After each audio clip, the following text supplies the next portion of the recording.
Semoga yang subscribe cepat kaya dari arah mana saya. Like, komen bisa masuk surga.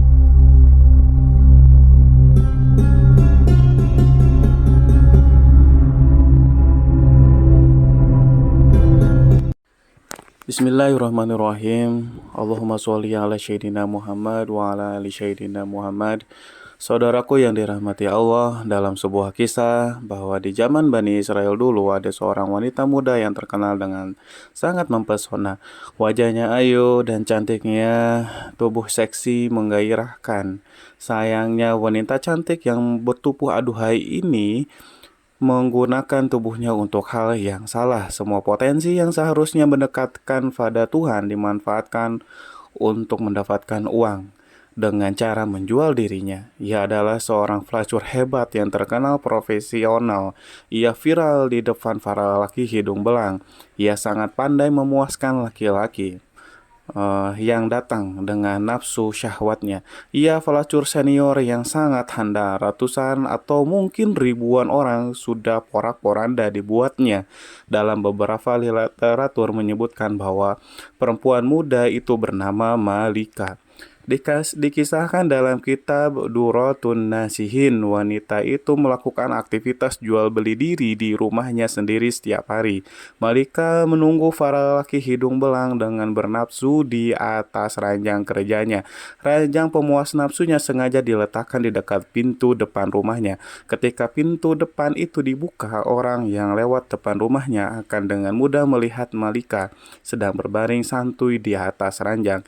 Ia sengaja melakukan itu agar para lelaki yang melintas dapat melihat kecantikannya, sehingga nanti mereka yang imannya tipis setipis tisu akan segera tergoda dan merongkek dompet untuk bisa menikmati waktu bersama Malika.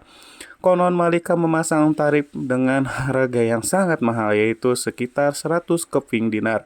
Uang 100 dinar itu jika kita menggunakan sinar Kuwait dan kemudian mengkonversikannya ke dalam rupiah, maka akan bernilai sekitar 4,8 juta rupiah. Harga yang sangat fantastik untuk usaha pelacur. Namun demikian, banyak lelaki tipis imannya yang bermimpi bisa tidur bersama Malika. Tidak masalah bagi mereka walaupun harus membayar sedemikian mahalnya. Bagi mereka merupakan sebuah pencapaian besar, pencapaian luar biasa yang akan mereka banggakan di tempat-tempat tongkrongan mereka bila bisa menikmati Malika sang pelacur.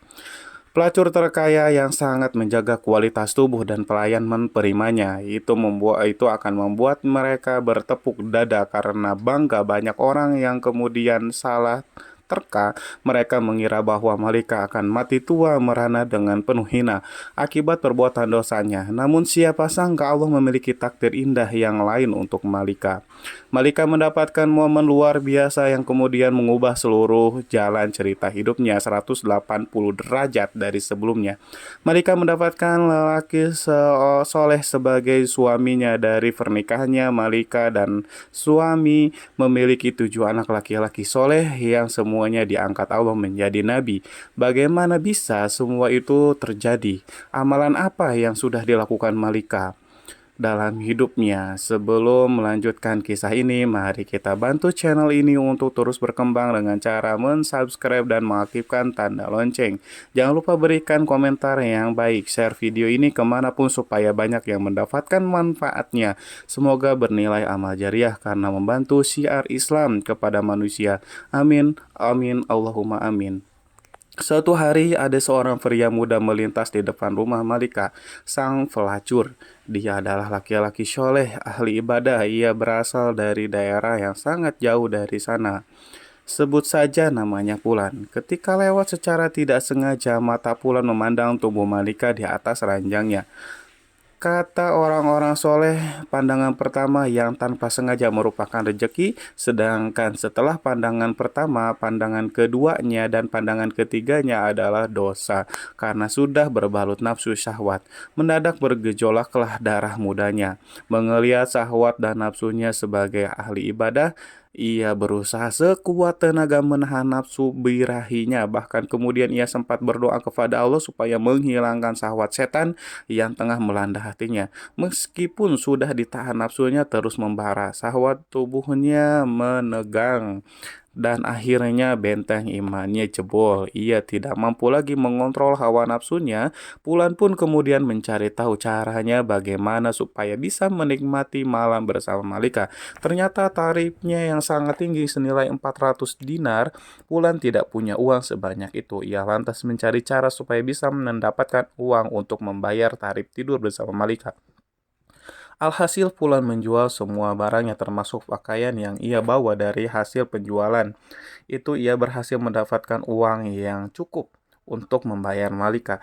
Dengan mantap dan yakin Pulan mendatangi rumah Malika. Sesampainya di sana, pegawai Malika menyuruhnya membayar uang tarif pelayanan. Ternyata malam itu Pulan belum bisa menuntaskan hasratnya. Ia harus menunggu giliran mengantri bersama puluhan lelaki yang lainnya yang mempunyai niat yang sama. Maklum Malika adalah impian semua lelaki kala itu.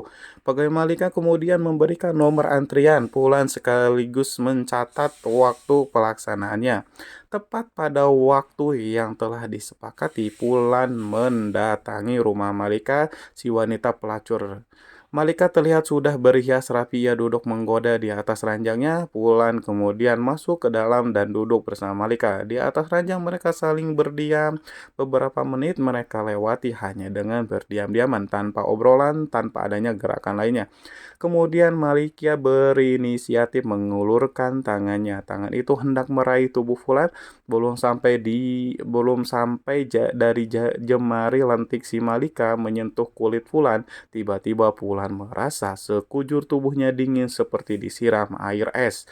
Tubuhnya menggigil, hatinya terguncang, rasa bersalah dan ketakutan hebat tiba-tiba menyelimuti tubuh Pulan.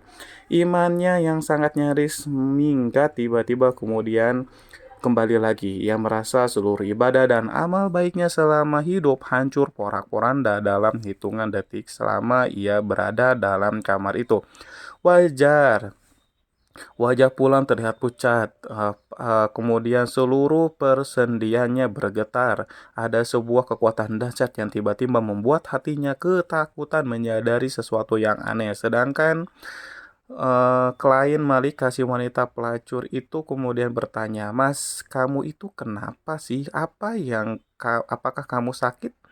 Begitu kira-kira Pulan masih terdiam.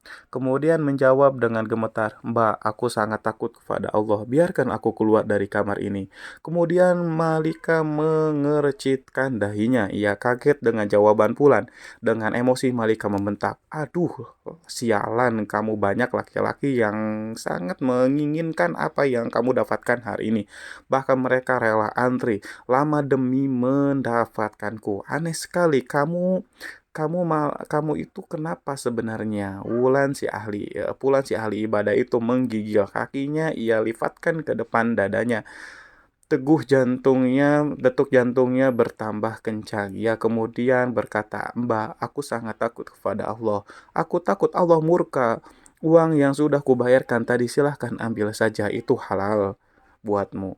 Tapi izinkan aku keluar dari sini." Kemudian Fulan berdiri, ia bergegas berjalan ke arah pintu keluar Malika. Kemudian Malika bertambah keheranan melihat kliennya itu ketakutan. Ia kemudian bertanya lagi, "Hei, tunggu dulu Mas, memangnya kamu belum pernah melakukan kayak gini sebelumnya?" Kemudian Pulan menjawab, "Sebelumnya Mbak sama sekali belum pernah. Ini yang pertama kali." Seakan tidak yakin dengan jawaban Pulan. "Ah, masa sih Mas?" katanya sambil menggaruk keningnya yang tidak gatal. Malika kebingungan, apa iya di zaman ini ada laki-laki yang tahan terhadap godaannya? Itu sebuah hal yang mustahil. Malika itu cantik dan menggoda. Ia terlanjur menganggap bahwa semua laki-laki itu sama. Kemudian Malika bertanya, "Mas, kamu itu siapa sebenarnya? Kamu itu dari mana datangmu? Dari mana dan maksudmu mau kemana?" Kemudian Pulan menjelaskan siapa dirinya dan dari mana asalnya. Setelah mendengarkan cerita dari Pulan, Malika mempersilahkannya untuk keluar. Pulan keluar dengan menangis terisak, tubuhnya limbung seakan mau roboh sepanjang jalan pulang menuju rumahnya. Pulan tak berhenti menyumpahi dan mengutuk dirinya sendiri. Ia sangat menyesali perbuatannya yang barusan akan ia lakukan. Ia menyesali sebuah dosa yang belum pernah ia kerjakan. Sementara itu, Malika di dalam ruangannya masih merasa kebingungan. Ia masih teringat kondisi pria yang sangat menyedihkan itu. Pria pertama yang menolak tidur dengannya. Diam-diam Malika termenung dan merenung memikirkan fenomena aneh yang baru ia alami malam itu. Sepanjang hidupnya, tiba-tiba saja hatinya bergetar, ada gejolak yang dahsyat dalam hatinya. Wanita ini malam itu ia merasa menjadi sangat hina. Kepercayaan diri, kebanggaannya sebagai pemuas nafsu laki-laki seketika runtuh dalam hatinya. Malika berkata, "Ya Allah, laki-laki itu baru pertama kali mau berzina, tapi ketakutannya seakan-akan ia sudah berzina jutaan kali. Seakan-akan dosanya paling banyak sejagat raya. Sedangkan aku sudah begitu lama, sudah bertahun-tahun telah melakukan dosa zina, tapi tak sedikit pun ada rasa takut terhadap murka-Mu ya Allah. Padahal Tuhan yang laki-laki itu takuti adalah Tuhan yang kusembah juga. Seharusnya rasa takutku pada Tuhanku lebih besar dibandingkan ketakutannya." Malika masih terdiam, tiba-tiba air mata menetes dari sudut matanya. Kemudian lama-lama air mata itu menjadi anak sungai. Malika menangis senangis sejadi-jadinya. Bekerjalah takdir Allah, wanita yang seumur hidupnya menjadi pelacur itu telah ditakdirkan mendapatkan hidayah.